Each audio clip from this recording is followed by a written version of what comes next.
Look, whatever you're doing, stop doing what you're doing. I got a question for you, all right? What do you want? It's real simple. What do you want? All right, and this gonna hurt a little bit. It's gonna hurt a little bit. How far will your will take you this year?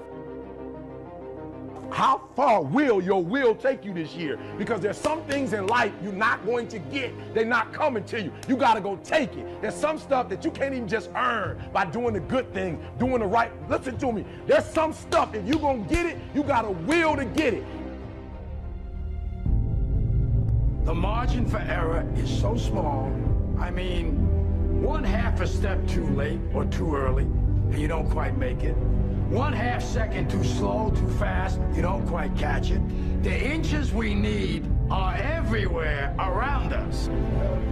They're in every break of the game, every minute, every second. Our deepest fear is not that we are inadequate. Our deepest fear is that we are powerful beyond measure. It is our light, not our darkness, that most frightens us. Dig deep down, ask yourselves, who do you want to be? Figuring out for yourselves what makes you happy, no matter how crazy it may sound to the people. Make a choice, right? You just decide what it's going to be, who you're going to be, how you're going to do it. Just decide. We can stay here, get the shit kicked out of us, or we can fight our way back into the light. We can climb out of hell. 1 inch at a time. Have you ever thought about something you wanted to do and you talk yourself out of it? The goals that you right now have, the things that you have envisioned for yourself, this is a reflection, what you've done thus far and what you are engaged in doing. It's what's possible for you right now, but there's even more. You don't even know what's in the future. It's possible. I can do this. I can make this happen. No matter how bad it is or how bad it gets, I'm going to make it. I think it's time to revisit and look at your goals and dreams, and let's raise the bar. Do you really want to win? Say that to yourself every day. Feed your mind with words that you write and words that you hear and words that you speak to yourself. Feed your faith. If you believe in yourself, if you constantly remind yourself after every defeat, after every setback, every time you get knocked down, I've got to say, if life knocks you down, try and land on your back, because if you can look up, you can get up. You will fail your way to success. Life is not really long. Let's say the average person 30 years old. If you're 30 years old, you are not but about 7 years old. How can I prove it? Add up all the 7, 8, 9 hours you slept for 30 years. Out of 30 years, out of all the nights, last night when you went to bed and woke up this morning, you don't remember a thing. You've been unconscious for about 8 years. If you're 30 years old, you slept about 8 years. Okay. How much traveling have you done in 30 years? From the television station to home, to another country, to another city, to school, to church. You've probably traveled 2 years your life was spent just getting back and forth to where you're going. So there's 8 years of sleeping, 2 years of traveling. There's 30 years out of your life before you accomplish anything. How long do you sit in school? In America, we stay in school from the 1st grade to 12th grade. Same here? Yeah. 6 hours a day. 6 hours a day for 12 years. Break it down. You sat in the classroom for 3 years without leaving. Okay, 2 years of traveling, 8 years of sleeping, 3 years of school. How many movies have you went to? How many wrestling matches? How much entertainment? How many movie theaters, live plays, baseball games? Probably 2 years of entertainment. By the time you have children, by the time you have made a way for your children, by the time you've paid for your home, you're pushing 60 years old. So life is real short. So you add up all your traveling, add up all your sleeping, add up all your school, add up all your entertainment, you've probably been half your life doing nothing. So what am I'm 35 years old. 30 more years, I'll be 65. We don't have no more influence. We can't do nothing much at 65. Your wife will tell you that.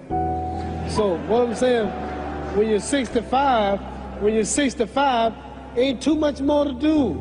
So did you know I'll be 65 in 30 more years? In those 30 years, I have to sleep 9 years. I don't have 30 years of daylight.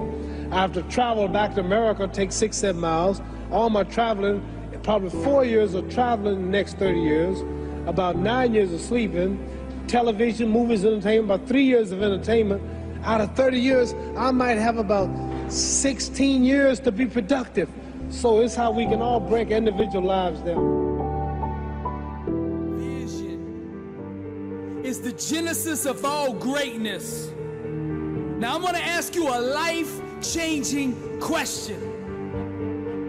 What do you want? Successful people have self-awareness. They know who they are, what they want, and why they want it. Questions will take you wherever you want to go. So I'm going to ask you again, what do you want in life? Vision is the genesis of all greatness. Your imagination is the womb that will give birth to your future. The starting point of all personal transformation is developing a powerful mental blueprint with the exact specifications of how you want your life to look. Clarity sets success in motion. Where there is no vision, the people perish. The blessed and unstoppable think different. They are the mental architects that imagine and design with their mind the kind of world they want to live in. See, when you have a strong vision for your life, you will begin to attract the people and circumstances needed to bring it into fruition. Anything that you can envision in your mind clear enough and long enough, you can make happen. People without a vision are walking around in life in a state of confusion. Successful people understand that the world is pliable, and with enough mental clarity, they can bend and shape their future at will. Vision is the genesis of all greatness. What do you want? You got to start with this question in each area of your life. It's time to bring your whole life into focus. What do you want your marriage to look like? What do you want your finances to look like? What do you want your body to look like? What kind of friends do you want to have? What kind of relationship with God do you want to have? Now, you might not know all these answers right now, but I want you to get up every single day and ask these questions until you gain clarity over your life. People with vision are magnetic. They attract success into their life. 90% of the people in this world are walking around with no clear vision for their life. And if you don't have a vision for your life, you are more likely to be divorced, more likely to be overweight, more likely to end up in prison, more likely to go bankrupt, more likely to be unfulfilled. Vision is the key to a successful life. God did not create you to have life happen to you. You were designed to happen to life. Most people don't want to do the inner homework required for success. Thinking is the hardest work there is. That's why so few people actually do it. But you see, the ones who do it become the successes. They become the legends. They become the entrepreneurs. They become the innovators. Vision and imagination are the tools that usher in change. Vision is the genesis of all greatness. What do you want in life? If you could do anything in this world and know that you wouldn't fail, what would it be? Think outside the box by moving your mind into the realm of unlimited possibilities. Because with God, all things are possible. Get a vision for your life. Blessed and unstoppable.